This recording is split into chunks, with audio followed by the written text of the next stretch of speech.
Well, I had a comment on, well, it must have been the last video. Somebody was going to start reloading for a Swiss and wanted to know if I had any tips. Well, I don't, I've never reloaded for a Swiss. I don't have one.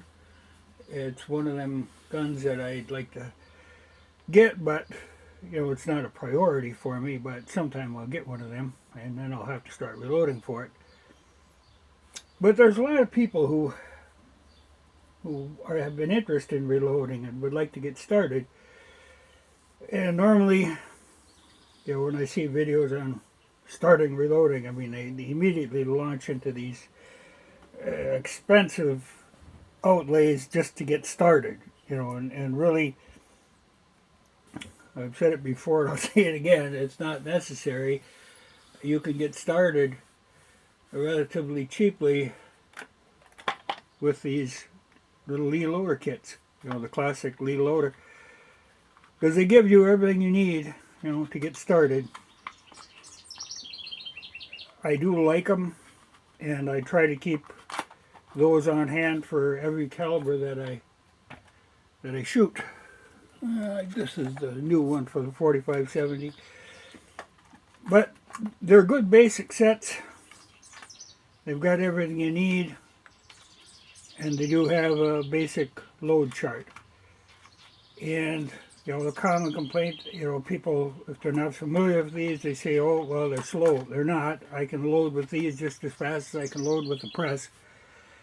It's not a matter of speed. They work just fine, once you get the system down. But it is nice, I've got a press that I use all the time, but like I say, I keep those Lee loaders on hand all the time for each caliber. There are other things that it's nice to have, like these primer pocket cleaning tools and this little deal for knocking the burr off of the cases. That's nice to have. But I got by for years without, but it is nice to have those. And another thing that I use way more than you would expect is this Lee powder measure kit. They're really cheap. And they've got that calculating card, which I use a heck of a lot, and that whole set of dippers. They are inexpensive, but very useful.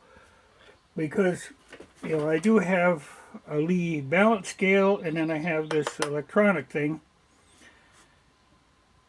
But I do always use these, even when I use the electronic one.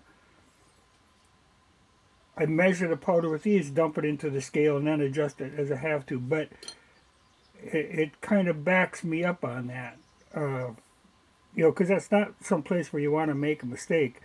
And you can get really accurate with these. It just takes a little practice, and you can get really accurate.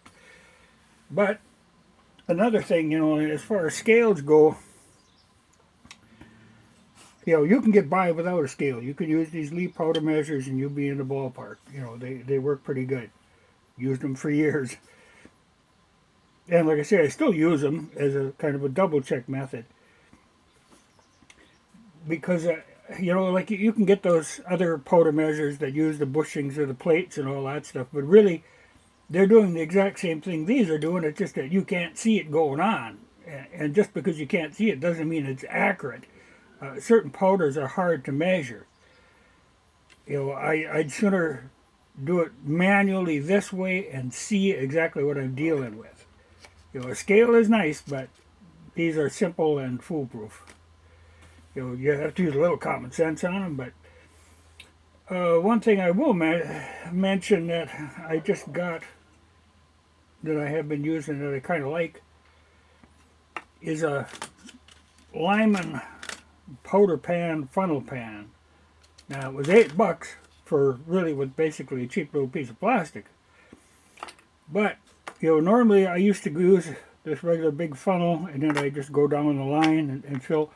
But there is a possibility. I like to be able to transfer the bullet over the case over and then fill it. Well, using this powder pan, it's got a built-in funnel, and you can dump it in just like that and then move the case. Less chance of making a mistake, which is always an advantage. Thing you do need, which is really nice to have, is a caliper. Hard to get by without it, and you can get them cheap. The digital ones particularly are cheap.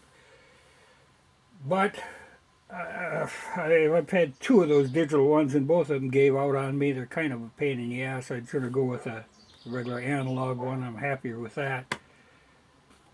It just works a lot better. Let's see. Well, loading blocks are nice to have. Not necessary, and you can certainly make your own.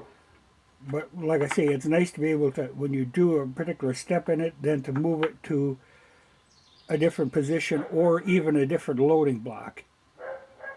Either one of those works. Because the main thing is you don't want to end up with having, a double charge in some and no charge in other. So that's where this powder pan, I found this to be a good system, because like I say, I'm then actually physically moving it. And these funnels, this you can actually see it's running down. And now these funnels, sometimes if the light ain't right, some powders are really hard to get to go through, and you think it went in, and then you pick it up, and then boom, dumps powder out on you. Well, that's no good. So these are actually a pretty good. It'd be nice if it was like a $2 deal, but even for that price, that seems to work better than the one that came with the scale. The one that came with the scale was a floppy little thing, real lightweight plastic and no funnel on it. So I think this is worth owning. Well, I think that's... Oh, yeah. I will mention this, because when you're doing this, you will undoubtedly make mistakes. You will see the bullet too far. Not uncommon at all. These little hammer things, they come with the two little inserts. Very handy. I use that way more. I happened to see somebody did a video on that the one time, and I thought, well, I don't know if I really need one. Well, I got one that was on a sale, and they're pretty cheap, and they're about indestructible. But very handy for recovering, if you do make a mistake, or if you load something and then you decide, like you old 10 of them up, you shoot 5 of them, you don't like the load, you can tear them apart. The only thing it doesn't work if you try to tear apart these with gas checks on them, because it always pulls the gas check off, and the gas check is stuck down in the case. So then I generally just shoot up just to get that case emptied again. But don't, if you're just getting into reloading, don't overlook these. These are a good way to try and see if you really want to try reloading. Don't go invest a whole lot of money into that, because you can always go up from there. But I do see people investing large amounts of money and feeling it was necessary, but it really isn't. You can get by. I got by for years with just those Lee loader kits and was perfectly happy with them. I only got the press because I got a good deal on it, and since then I have expanded the setup quite a little bit. Another thing I will recommend is, I can't recommend this highly enough, is this 49th edition Lyman book. They also make a special one for the cast bullet loading. But even this one carries some information on cast. But it isn't only just the specifications that are in here. There's just really good general information. In the front and then in the back, there's a lot of appendix information that I use a lot. It's well worth owning, and I don't think they were more than about $20. But here's a powder burn rate chart that I use all the time. You're trying one powder, you want to change a little bit. It's nice to know the relative burn rates on them.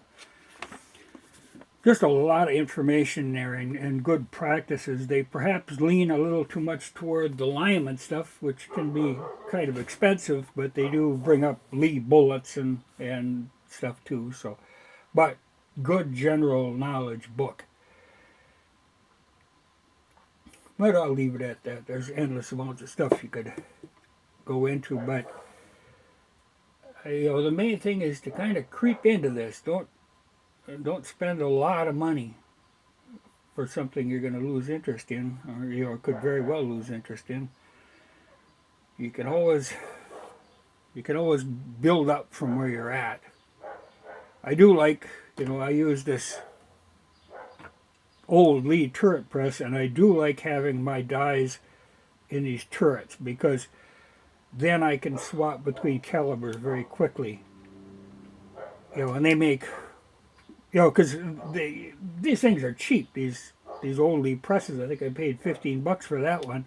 These turrets aren't that expensive. I must have a dozen of them things now. But it makes it so easy to switch between calibers. But basic thing is to don't overspend on the stuff. It's very easy to do. Because then you lose the whole economy of reloading. Even like I tend to buy the Lee die sets. I'm sure this is a Lee. And they're perfectly fine. There's nothing wrong with them. I do have some Lyman. I have some RCBS. I'm going to load some for my Mauser now, the 8mm, and I happen to have RCBS dies for that. But there's no big advantage to them. I'm sure maybe they're a better die, but not that I can tell. They're just a little more money. I bought this because I could buy it locally, and it was like the same price it would have been to have Lee shipped. But otherwise, I have no hesitation about buying Lee dies. They're pretty nice, straightforward, work well. A lot of the pistol ones are the carbide dies. You don't have to lube them.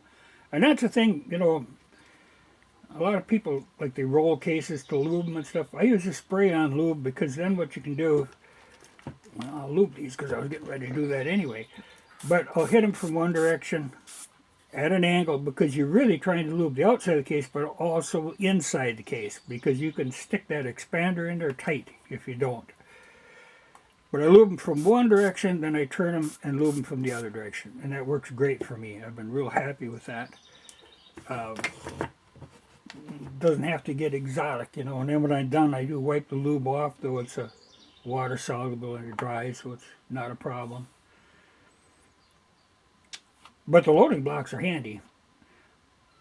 But the main thing is to make sure you don't, do it careful and pay attention. It's not something you want to do with a lot of other stuff, commotion going on, or like break up in the middle of doing something for a phone call. You want to be able to pay attention to it because it is something that's pretty critical. But it's well worth doing, and it's very enjoyable. So I would encourage anybody to try reloading, but like I say, to try reloading, those Lee loader kits are a good way to get your foot in the door. It's great to have as a backup. You just got to find them for your gun, and they're unfortunately making fewer of them all the time. But you can usually find used ones on eBay, and they're pretty reasonable priced, but well worth owning.